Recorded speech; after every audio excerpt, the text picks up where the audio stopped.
నేను కూడా ఎంతో మాట్లాడదాం అనుకున్నా కానీ అందరూ చెప్పేసి రాన్ని అన్న. ట్విట్టర్లో ఎల్లు వెంకటరమణారెడ్డి అని చెప్పేసి ఉంటాడన్న. ఆయన మరి మీ కాంగ్రెస్ పార్టీ అభ్యర్థి లేకపోతే జర్నలిస్టా మాకు అర్థం కాదు. ఊమంటే ఒక ట్వీట్ పెడతా ఉంటాడు, ఉద్యోగాలు వస్తున్నాయి, ఇంకొస్తున్నాయి, జాతర జాతర జాతర, అది వచ్చేలేదు సచ్చేది లేదు. రేపే అంటాడు, దగ్గితే ట్వీట్ పెడతాడు, తుమ్మితే ట్వీట్ పెడతాడు. అంటే ఉద్యోగం నోటిఫికేషన్ వస్తాయని చెప్పి ట్వీట్ పెడతాడు. అంటే మీరు ఒకసారి కనుక్కుంటాను ఆయన మీకు అధికార ప్రతినిధిదా లేకపోతే జర్నలిస్టా అని చెప్పేసి. ఏం పేరు? ఎల్లు వెంకటరమణారెడ్డి అని చెప్పేసి ఆయన ట్వీట్ పెడతా ఉంటాడు.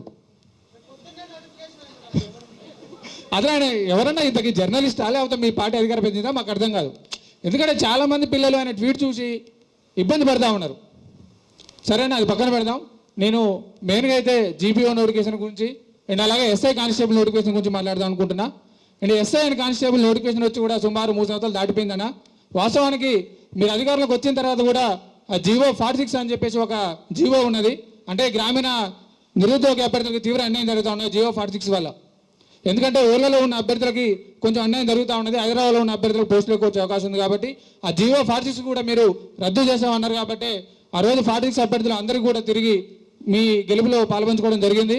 అండ్ అలాగే గ్రామపాలన ఆఫీసర్ నోటిఫికేషన్, జీపీఓ నోటిఫికేషన్స్ కూడా మాట్లాడాలన్నా ఖచ్చితంగా.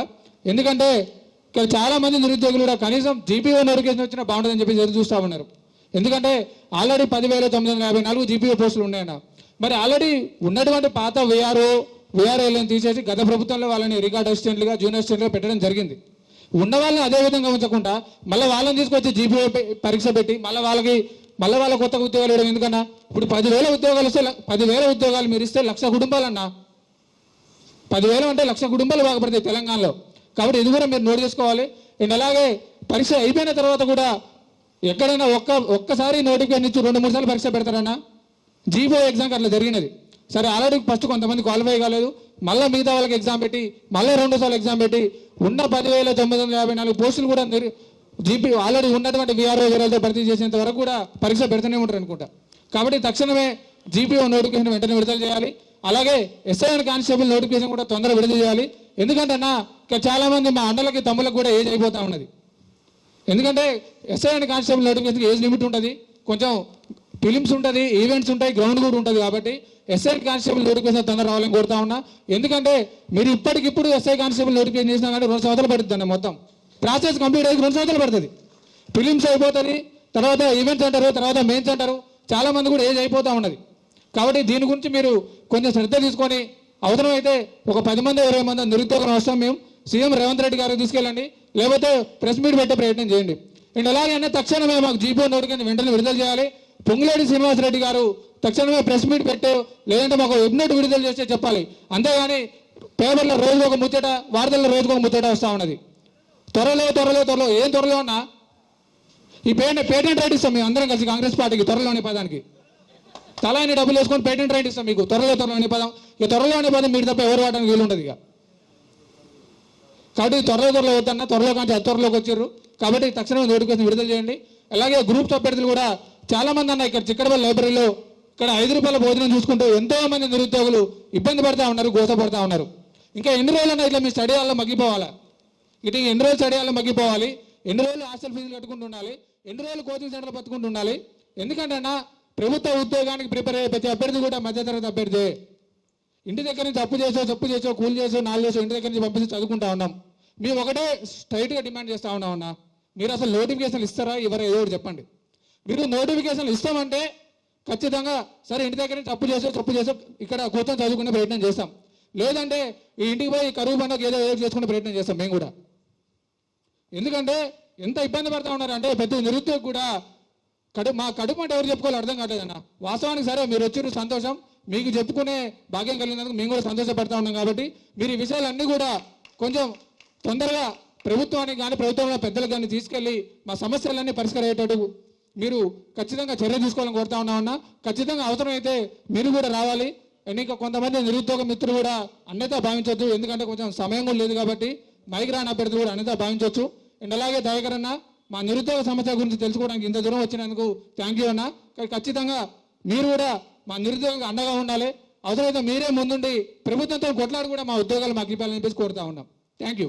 డిప్యూటీ సీఎం గారి నియోజకవర్గం నుంచి వచ్చాను. తాలూకానే మేము విద్యుత్ శాఖలో గత 8 నెలల నుంచి ప్రిపరేషన్ చేస్తున్నాం. దానికంటే ముందు 1 సంవత్సరం నుంచి నోటిఫికేషన్ కోసం ప్రిపేర్ అవుతున్నాం. మేము ఎస్సీ బైఫర్కేషన్ రాకముందు ఒక 10 డేస్ ముందు మా నోటిఫికేషన్ రావాలి. అదే కాంగ్రెస్ గవర్నమెంట్ వచ్చాక రిలీజ్ చేయాల్సిన ఫస్ట్ నోటిఫికేషన్ అదే. అది రాకుండా ఎస్సీ బైఫర్కేషన్ అనేది మధ్యలో తీసుకొచ్చారు. సరే తర్వాత అయినా ఇస్తారని మేము ఎదురు చూస్తున్నాం. అన్ని డిపార్ట్మెంట్లో వెళ్ళి రిప్రజెంటేషన్స్ ఇస్తున్నామన్నా, కానీ వాళ్ళందరూ పోస్టులు అనేవి ఫైనాన్షియల్ అప్రూవల్ అయినాయి, కానీ గవర్నమెంట్ పాలసీ కాబట్టి వాళ్ళు పర్మిషన్ ఇస్తే మేము నోటిఫికేషన్స్ ఇస్తామని అంటున్నారు. సో మీరు ఈ విషయాన్ని గవర్నమెంట్ దగ్గరికి తీసుకెళ్ళాలి. ఇంకొక ముఖ్య విషయం మీకు చెప్పాల్సిందన్నా, మీరు ఇచ్చిన 60,000 ఉద్యోగాలు ఏ విద్యార్థి కూడా కాంగ్రెస్ పార్టీ ఓటు వేసిన వ్యక్తులకి రాలేదు. ఎందుకంటే మేము ఆ టైంలో కాంగ్రెస్ పార్టీ గెలవడానికి బయట తిరిగాము. రాకుండా కూర్చున్న వ్యక్తులకి జాబ్ నోటిఫికేషన్లకి ఈరోజు మీరు నియామక పత్రాలు ఇచ్చారు అనేది బాగా గుర్తుపెట్టుకోవాల్సిన విషయం.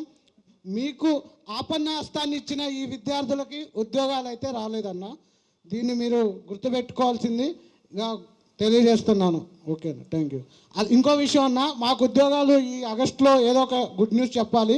మాకు ఉద్యోగాలు రావాలి, మీకు మంత్రి పదవి కూడా రావాలని మేము కోరుకుంటున్నాం అన్న. Thank you. నా పేరు శ్రీనివాస్, నా సంగారెడ్డి డిస్టిక్ నారాయణఖేడ్ నియోజకవర్గం అన్న నాది. త్వరలో మీద నేను మాట్లాడదాం అనుకుంటున్నాను. అసలు త్వరలో అనే వర్డ్ చాలా అసలు మా నిరుద్యోగులకు త్వరలో అనే వర్డ్ అసలు నచ్చదన్న. అసలు ఎందుకు నచ్చదంటే చాలా భయంకరంగా ఉంటుందన్న త్వరలో వర్డ్. కొన్ని పీడకలు వస్తాయి, త్వరలో అనే పీడకలు వస్తాయి మాకు కూడా. ఎందుకంటే త్వరలో వల్ల ఇంతకుముందు బీఆర్ఎస్ గవర్నమెంట్లో 10 సంవత్సరాల్లో త్వరలో వల్ల మా జీవితాలు ఎంత నాశనం అయినాయో అందరికి తెలిసిన విషయమే. ఎందుకంటే త్వరలో ఏంటంటే అన్న కొన్ని నోటిఫికేషన్ వస్తాయి త్వరలో. ఇప్పుడు నోటిఫికేషన్ వచ్చినాయన్న, నోటిఫికేషన్ రావడం వల్ల బీఆర్ఎస్ గవర్నమెంట్ నోటిఫికేషన్ వస్తున్నాయని మారుమూల తాండం నుంచి వచ్చినాను ఇక్కడికి రాగానే నోటిఫికేషన్ ఒకటి గ్రూప్ 1 గ్రూప్ 2 అన్నీ ప్రిపేర్ అవుతూ ఒక్కొక్కటి ప్రిపేర్ అవుతూ వస్తూ ఉంటే, ప్రిపేర్ అవ్వగానే నోటిఫికేషన్ రాయగానే కేసులు పడడం, లేకపోతే ఏదో రకంగా అది కోర్టులో వెళ్ళిపోవడం, లేకపోతే పేపర్ లీక్ కావడం, అది అలా జరుగుతూ ఉండిపోయిందన్న.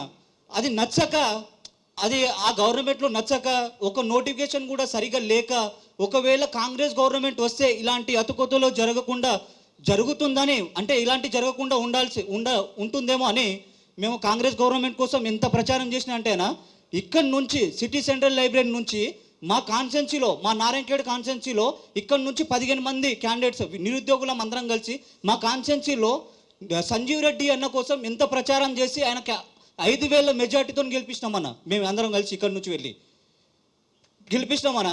ఎందుకంటే కొద్దిగా ఆశ వచ్చింది గవర్నమెంట్. ఎందుకంటే కాంగ్రెస్ గవర్నమెంట్ వచ్చిన తర్వాత ఏమంటే, సరే బీఆర్ఎస్ గవర్నమెంట్లోని 50,000 ఉద్యోగాలు వచ్చినప్పటికీ కూడా అది కాంగ్రెస్ గవర్నమెంటే ఫిలిప్ చేసింది. ఎందుకంటే ఇలాంటి కేసులు లేకుండా, ఏం జరగకుండా ఆ 60,000 ఉద్యోగాలకు 50,000 ఉద్యోగాలు అప్పుడే పూర్తి చేయడం,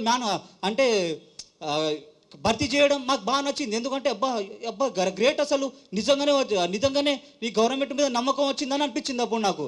తర్వాత గత ప్రభుత్వం వచ్చిన డిసెంబర్ 7వ తారీఖు నుంచి 7వ తారీఖు వచ్చిందన 2007 తారీఖు వచ్చిన తర్వాత అప్పటి నుంచి 18 నెలలు 2 సంవత్సరాలు అవుతుంది ఇప్పుడు. ఇది కూడా ఇప్పుడు ఈ గవర్నమెంట్ కూడా త్వరలో అని మా జీవితాన్ని నాశనం అవుతుందన్న. ఇలా త్వరలో అని చెప్పకండి ప్లీజ్. ఏదో ఒక నోటిఫికేషన్ జీపీఓ అయినా, లేకపోతే జేఓ అయినా, జూనియర్ అకౌంటింగ్ ఆఫీసర్ అయినా, జీపీఓ అయినా ఏదో ఒకటి ఏంటన్నా. ఎందుకంటే త్వరలో మా నాన్న ఏం చెప్పిండంటే, అరే దగ్గర 5-6 సంవత్సరాల నుంచి ప్రిపేర్ అవుతున్నావు కదా, అసలు నీకు రాదేమోరా, ఇక కాదు కష్టం, ఇక ఆర్థిక మేము 4,000-5,000 మీకు పంపించలేను, నువ్వు ఏదో ఒకటి చేసుకొని బతికిగా, నా వల్ల అయితే కాదని చెప్పేసిండు. నేనేం చేసినా తెలుసా, ఇక ఈ గవర్నమెంట్ మీద నమ్మకం పోయింది. ఇక త్వరలో అంటూరు, ఇక రాదు, ఇక నోటిఫికేషన్ రాదు, ఏం కాదు, ఇక అసలు ఏం అవ్వదని ఏంటంటే రెజ్యూమ్ పట్టుకొని హైదరాబాద్ మొత్తం తిరిగితే అక్కడ పోతే మా పరిస్థితి ఎట్లా తెలుసా అన్న. అసలు ఒక్కొక్కటి ఇన్ని రోజులు ఏం చేసినావు, ఏం చదువుకున్నావు, ఇన్ని రోజులు ఏమైనా ఎక్స్పీరియన్స్ ఉందా అని అడుగుతారు. మరి ఏంటంటే ఇక్కడ గవర్నమెంట్ జాబ్ సంపాదించలేక, ఇటు ప్రైవేట్ జాబ్ సంపాదించలేక ఇంటి నుంచి ఒక రూపాయి పంపించలేక ఇక్కడ పెళ్ళిళ్ళు కాక మా పరిస్థితి ఏంటి అన్న అసలు మీరు ఆలోచించండి, మా పరిస్థితి ఎంత దారుణంగా ఉంటుందో అసలు. ఒక్కొక్క రూపాయి ఇన్ని రోజులు, అరే నీకు ఏజ్ వచ్చింది కదా, ఇన్ని రోజులు పోషించినాము, ఇప్పుడు పోషించలేము రా భయ్, ఏదో ఒకటి చేసుకొని బతుకు అంటారు ఇంట్లో. నిరుద్యోగ ఏదైనా సరే, మన నిరుద్యోగ భృతి అయినా సరే, జీపీ అయినా సరే ఖచ్చితంగా నోటిఫికేషన్ ఏంటన్నా, లేకుంటే బీఆర్ఎస్ గవర్నమెంట్ని